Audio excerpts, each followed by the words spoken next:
A child with two families? Toddlers describing parents they never met.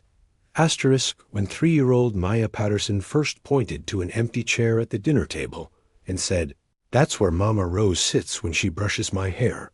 Her parents exchanged worried glances.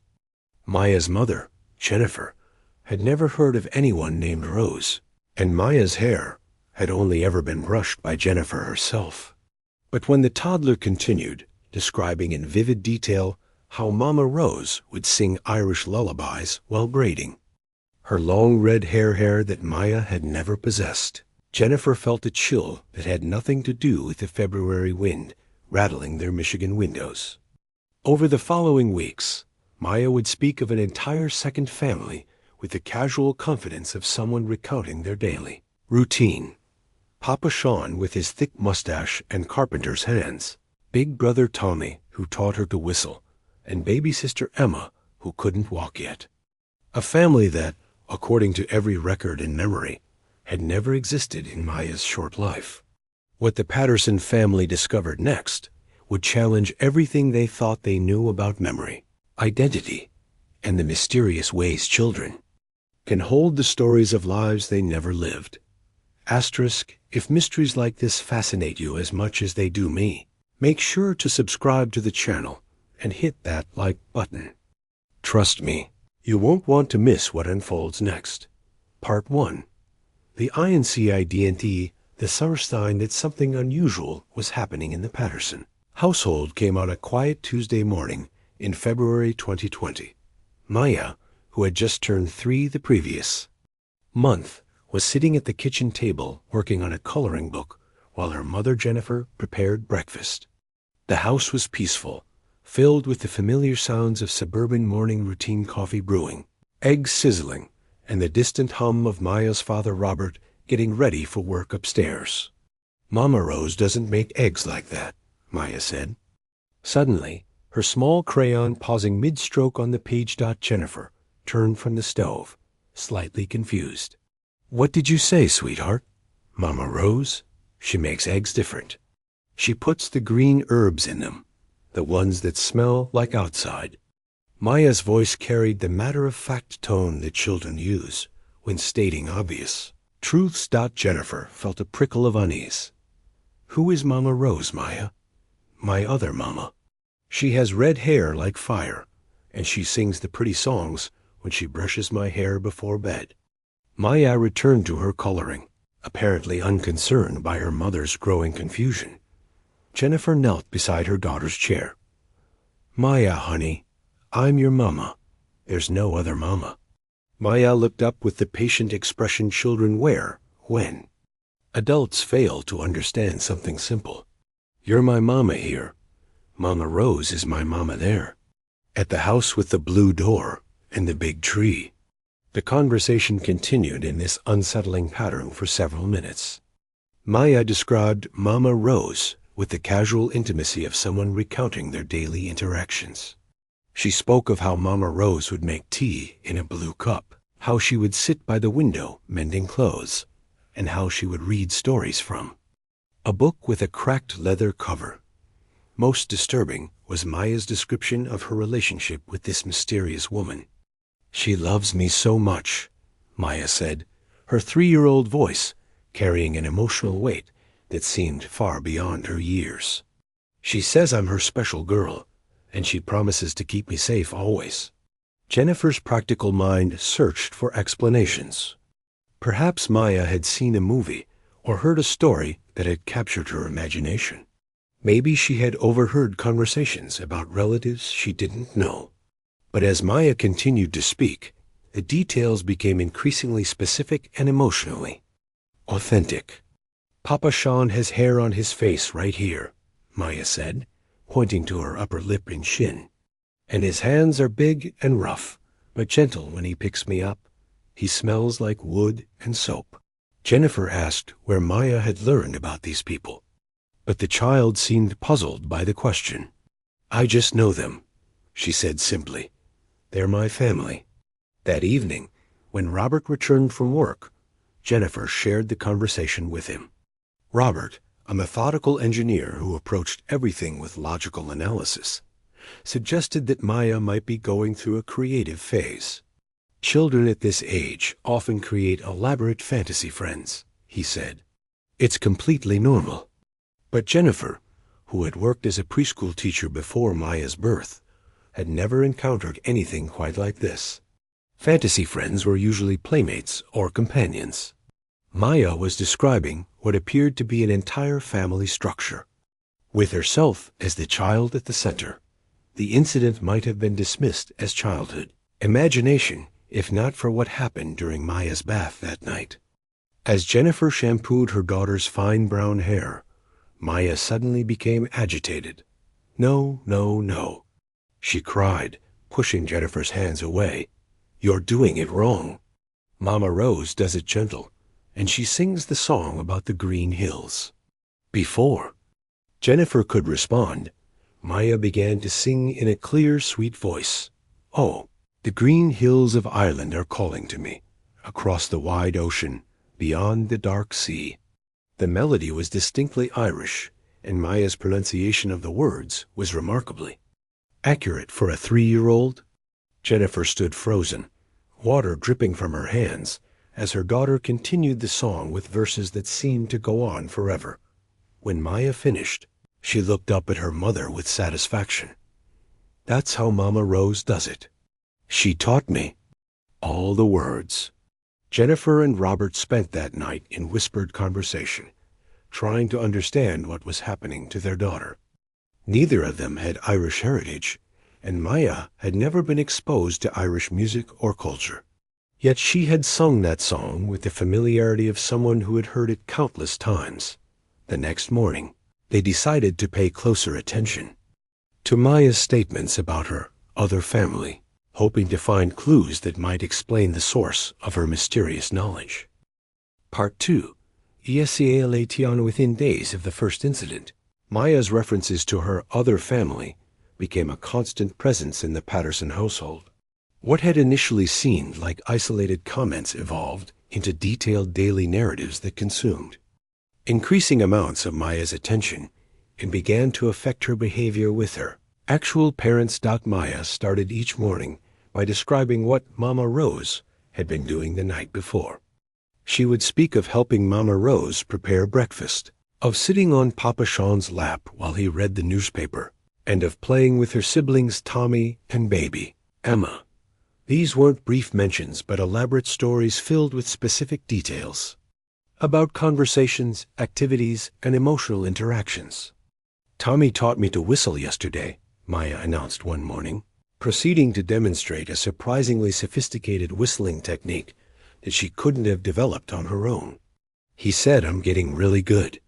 Papa Sean laughed and said I sound like a little bird. Jennifer documented these conversations, initially hoping to find inconsistencies that might reveal the imaginative nature of Maya's stories. Instead, she discovered that Maya's descriptions remained remarkably consistent. The family members maintained the same personalities, the house had the same layout, and the daily routines followed logical patterns. Most unsettling was how Maya began to exhibit preferences and behaviors that aligned with her descriptions of life with the other family. She started refusing to eat certain foods, claiming that Mama Rose doesn't make it that way. She insisted on wearing her hair in braids, becoming upset when Jennifer suggested other styles. She began humming Irish melodies throughout the day, songs that neither parent recognized, but that Maya performed with confident accuracy. The escalation reached a concerning level when Maya began to exhibit emotional distress about being separated from her other family. She would cry at bedtime, asking when she could go back to the house with the blue door. She would wake up confused, looking around her room as if trying to understand where she was. "I want to go home," she would say, breaking Jennifer's heart. "I want Mama Rose to sing me the sleep song." Robert's initial skepticism began to waver as he witnessed Maya's distress. The child wasn't playing a game or exercising her imagination. She was genuinely longing for people and places that, according to all logic, couldn't exist. The family's routines began to accommodate Maya's other life. Jennifer found herself asking Maya about Mama Rose's day, partly to understand what was happening and partly to provide comfort when Maya seemed sad about the separation. Robert began researching Irish culture, hoping to find explanations for Maya's knowledge of songs and customs. During one particularly detailed conversation, Maya described the layout of the house where her other family lived. "You go in the blue door, and there's a big room with a soft chair where Papa Sean sits. The kitchen is through there," she said, pointing to an imaginary doorway, "and upstairs is where we sleep. My room has flowers on the walls, and there's a window that looks at the big tree." The level of architectural detail was impressive for a 3-year-old. Maya described the location of rooms, the color of walls, and the placement of furniture with the confidence of someone who had navigated the space countless times. Most remarkably, Maya began to exhibit knowledge of daily routines and family dynamics that suggested intimate familiarity with the household she described. She knew that Papa Sean left for work early in the morning, that Mama Rose spent afternoons mending clothes by the window, and that Tommy was responsible for helping with baby Emma. "Tommy doesn't like it when Emma cries," Maya explained one day. "He covers his ears and goes outside. But I help Mama Rose rock her until she stops." These descriptions revealed an understanding of family relationships and emotional dynamics that seemed sophisticated beyond Maya's years. She spoke of the other family members not as distant figures, but as intimate companions whose moods, preferences, and personalities she knew intimately. The escalation reached its peak when Maya began to insist that her other family was worried about her. "Mama Rose is sad because I haven't been home," she would say, her small face filled with concern. "She thinks something bad happened to me." Jennifer and Robert realized they were facing something far more complex than childhood imagination. Maya wasn't simply creating stories.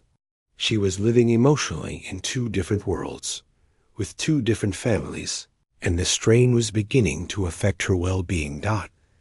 They decided they needed to investigate further to understand what was happening to their daughter and to find a way to help her navigate these mysterious experiences. Part 3. The INV Stai GATA determined to understand the source of Maya's detailed knowledge about her other family. Jennifer began systematic research into every aspect of their daughter's descriptions. She started by documenting Maya's statements, with precise attention to names, places, and specific details that might provide clues about their origin. The family Maya described was remarkably specific. Rose and Sean O'Brien, with children Tommy, approximately 8 years old, Maya 3, and baby Emma, approximately 1-year-old. They lived in a house with a blue door, a large tree in the yard, and distinctive architectural features that Maya could describe in detail. Jennifer's first approach was to research Irish family names and cultural traditions. She discovered that O'Brien was indeed a common Irish surname, and the customs Maya described, the singing of traditional lullabies, the practice of braiding hair, the preparation of specific foods, were all authentically Irish. But this only deepened the mystery. As the Patterson family had no Irish connections, Robert approached the investigation from a different angle, focusing on the geographical clues Maya had provided. She had mentioned that the house was near a big church with bells, and that Papa Sean walked to work at a place with lots of tools and wood. These details suggested a specific neighborhood layout that might be identifiable. The breakthrough in their research came when Jennifer decided to explore genealogical records. Using online databases, she began searching for families named O'Brien, with the specific composition Maya had described. The process was tedious, as O'Brien was a common name, but Jennifer was determined to find any historical record that might match their daughter's descriptions. On March 15, 2020, Jennifer's persistence paid off. In the records of the Massachusetts State Archives, she found a family that matched Maya's description with startling accuracy. Sean Patrick O'Brien, born 1885, married to Rose Margaret O'Brien, née Murphy, born 1890. Their children were listed as Thomas Sean O'Brien, born 1910, Mary Catherine O'Brien, born 1915, and Emma Rose O'Brien, born 1917. The family had lived in South Boston, and the records indicated that Sean worked as a carpenter. Most remarkably, the family had lived at 47 Maple Street in a house that city records described as having distinctive blue front door and mature oak tree in front yard. Jennifer's hands trembled as she read through the historical documents.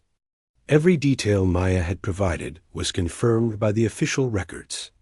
Sean's occupation as a carpenter, Rose's Irish heritage, the ages and names of the children, and even the physical description of their home.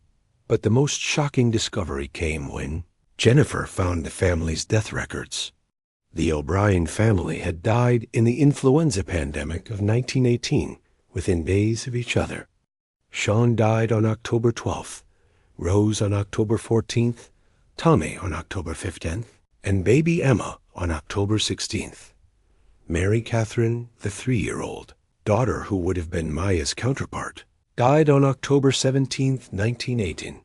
The historical records painted a tragic picture of a family destroyed by the pandemic that claimed millions of lives worldwide.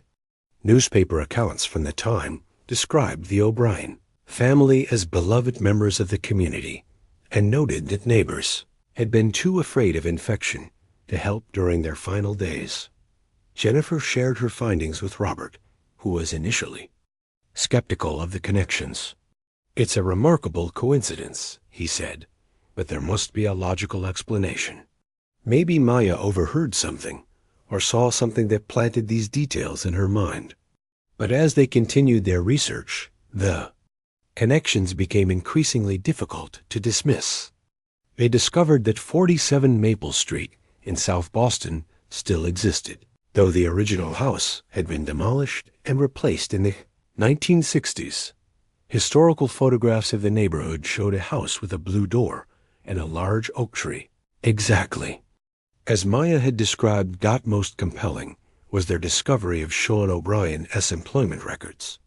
He had indeed worked as a carpenter for the Sullivan Construction Company, which had been located within walking distance of Maple Street. The company's records, preserved in the Boston Public Library's archives, described Sean as a skilled craftsman who was known for his gentle manner and skilled hands.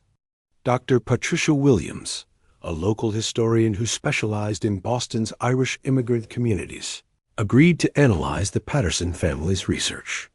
Her response was both fascinated and troubled. "The level of detail your daughter has provided is extraordinary," Dr. Williams said during their phone consultation. "These aren't general facts about Irish culture or common knowledge about the 1918 pandemic. She's describing specific details about a particular family that lived over a century ago." Dr. Williams arranged to meet with the family to conduct a more thorough investigation.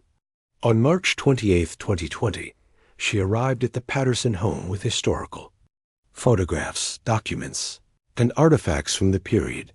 Maya's reaction to the historical materials was immediate and emotional. When shown a photograph of Maple Street from 1915, she pointed excitedly at one of the houses and said, "That's home. That's where Mama Rose makes the tea." The photograph showed a house with a blue door and a large oak tree, exactly matching Maya's descriptions. Dr. Williams noted that the photograph had never been widely published and wouldn't have been accessible to the general public. Part 4. The BREGH investigation reached its most dramatic turning point when Dr. Williams made a discovery that would challenge everything the Patterson family thought they understood about their daughter's mysterious memories. While reviewing archived materials from the South Boston Historical Society, she found a collection of personal items that had been donated by the O'Brien family's neighbors after their deaths in 1918 Among these items was a leather-bound journal kept by Rose O'Brien, containing diary entries from the final months of her life. The journal, which had been preserved but never transcribed, offered intimate glimpses into the daily life of the family. Maya had been describing Dr. Williams read passages from the journal to the Patterson family over the phone. Her voice filled with amazement. October 3rd, 1918. Little Mary learned to whistle today. Tommy taught her after Sean laughed and said she sounded like a little bird. She's so proud of herself, whistling all through supper. I braided her hair tonight while singing the old songs Mother taught me. She knows all the words now. The entry matched Maya's claim about Tommy teaching her to whistle, down to the specific detail about Papa Sean's comment about sounding like a bird. But the journal contained even more startling correlations. September 28, 1918. Mary insists on wearing her hair in braids now, just like the older girls at church. She says it makes her feel like a big girl. She helps me with baby Emma, rocking her when she cries. Tommy runs outside when Emma fusses, but Mary stays with me. Such a helper, my little one. Jennifer felt chills as she recognized the exact behaviors Maya had been exhibiting: the insistence on braided hair, the patience with babies, the knowledge of Tommy's reactions to crying.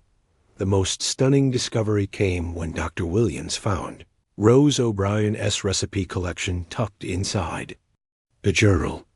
The recipes included detailed instructions for Irish eggs with garden herbs, exactly matching Maya's description of how Mama Rose prepared eggs differently from Jennifer Dot. But the breakthrough that would change everything came when Dr. Williams discovered a photograph tucked between the journal's pages.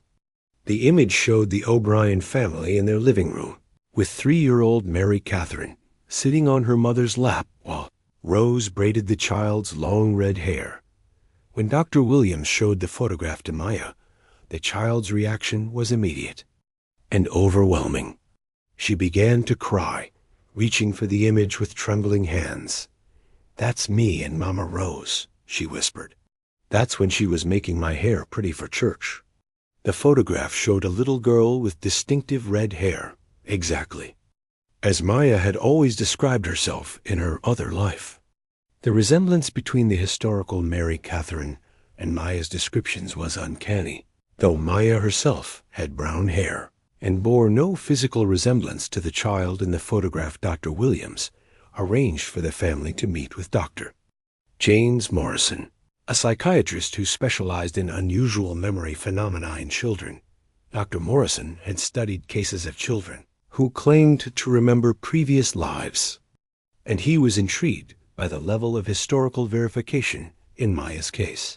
During their consultation, Dr. Morrison tested Maya's knowledge with specific questions about daily life in 1918.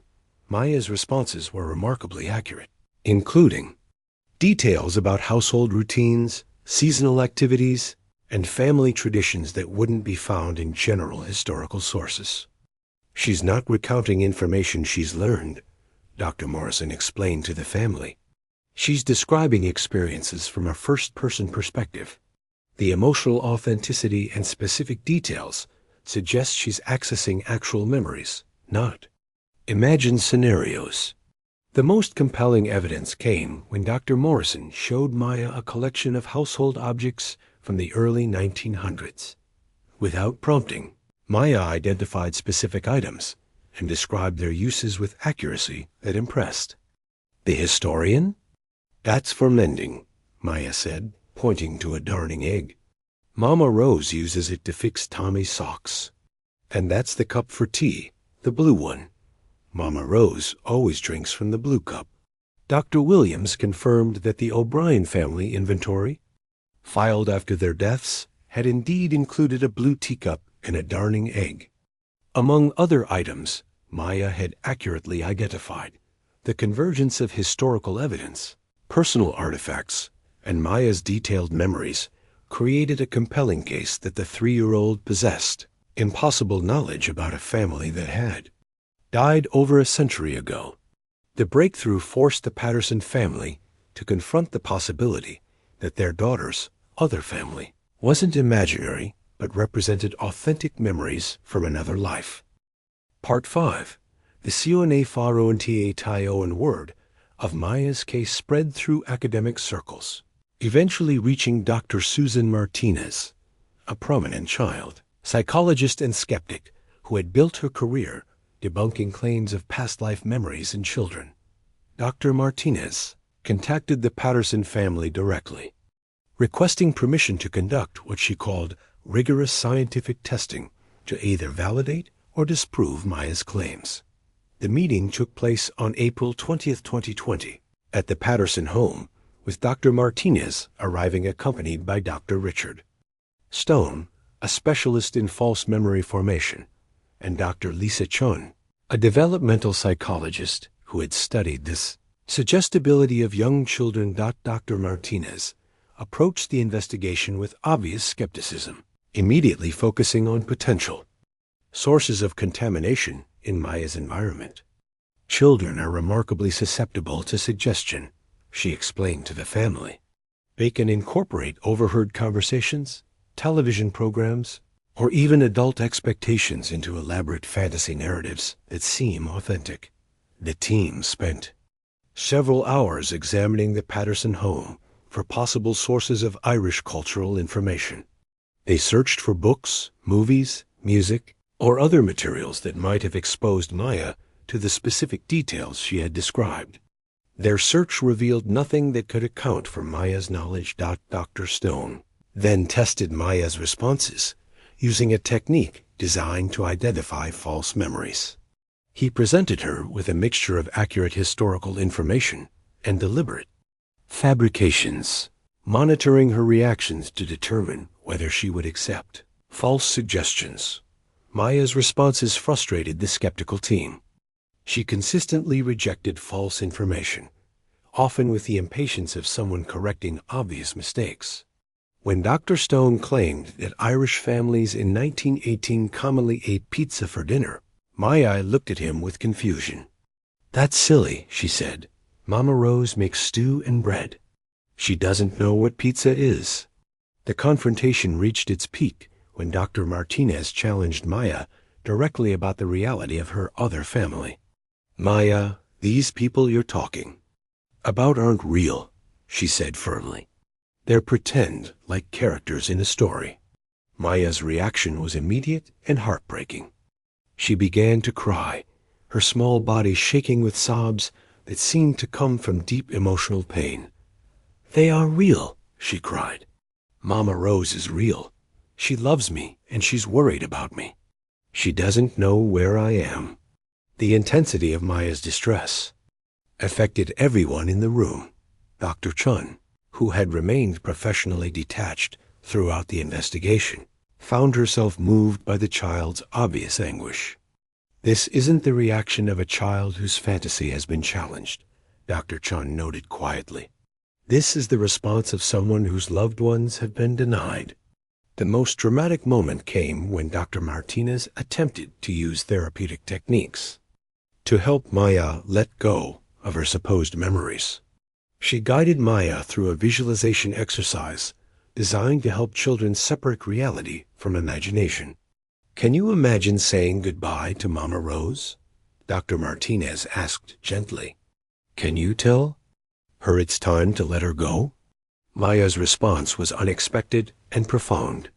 She became very still, her eyes taking on a distant look that the family had seen during her most intense episodes. When she spoke, her voice had a quality that seemed older than her years. "I can't say goodbye," she said quietly. "She's still waiting for me to come home. She doesn't understand what happened to us. She thinks I'm lost." The statement sent chills through the room. Maya wasn't speaking as a child playing pretend. She was speaking as someone genuinely concerned about leaving loved ones behind. Dr. Martinez's confident skepticism began to waver as she observed Maya's reactions. The child's emotional responses, the consistency of her accounts, and the historical accuracy of her claims created a compelling case that challenged Dr. Martinez's preconceptions about childhood. Memory. The session ended without the definitive debunking that Dr. Martinez had expected to provide. Instead, she found herself confronted with a case that defied easy explanation. I came here expecting to find evidence of suggestion or false memory formation, Dr. Martinez admitted to the family. While I can't accept supernatural explanations, I must acknowledge that Maya's case presents genuine anomalies that deserve continued study. The confrontation had failed to resolve the mystery of Maya's memories, but it validated the authenticity of her emotional connection to the O'Brien family. The Patterson family was left to navigate the complex reality of raising a child who seemed to genuinely remember living another life. Part 6. The after mate today. Maya Patterson is 7 years old, a bright first grader who has learned to navigate between two worlds. The present life she shares with the Patterson family and the persistent memories of her existence as Mary Catherine O'Brien over a century ago. The intense episodes of longing for her other family have softened over time, but the memories themselves remain vivid and emotionally significant. Jennifer reports that Maya's references to the O'Brien family have evolved from desperate longing to gentle remembrance. She talks about them the way you might talk about relatives who live far away, Jennifer explains. She still loves them, but she's learned to live with the separation. The family has developed strategies for helping Maya cope with her unusual memories.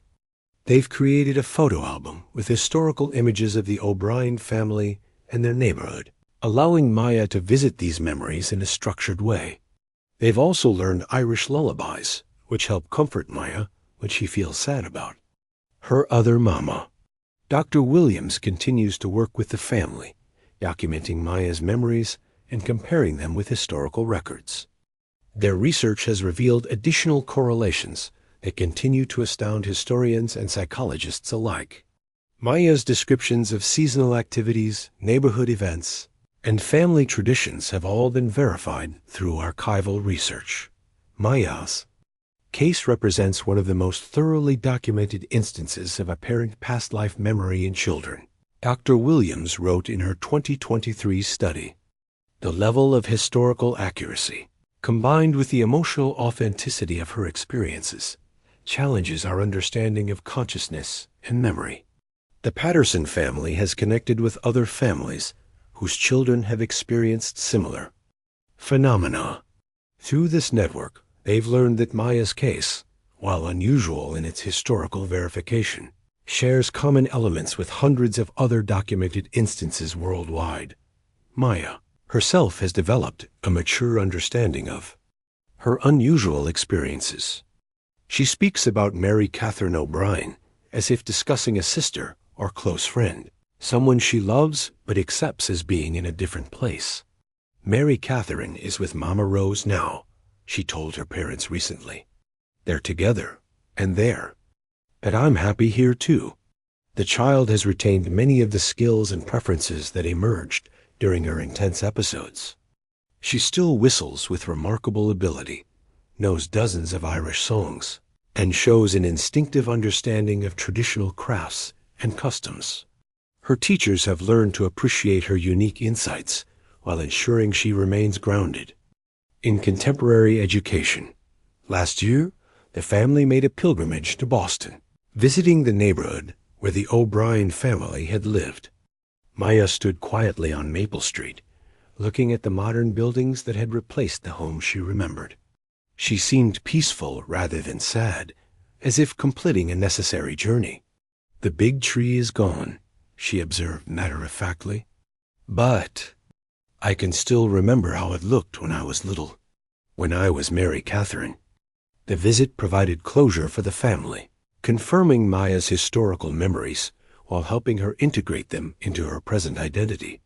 She continues to grow and develop as a normal child, the one who carries within her the love and memories of a family that existed long before she was born. Dr. Morrison, who has continued to study Maya's case, notes that her experience challenges fundamental assumptions about individual identity and consciousness.